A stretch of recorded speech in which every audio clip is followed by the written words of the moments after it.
নিজের বাড়িতে গেছিল। জগন্নাথ, বলরাম, সুভদ্রা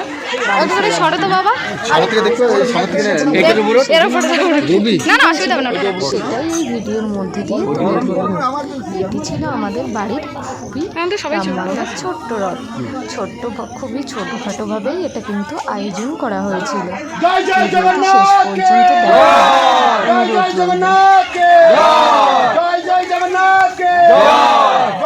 জগন্নাথ।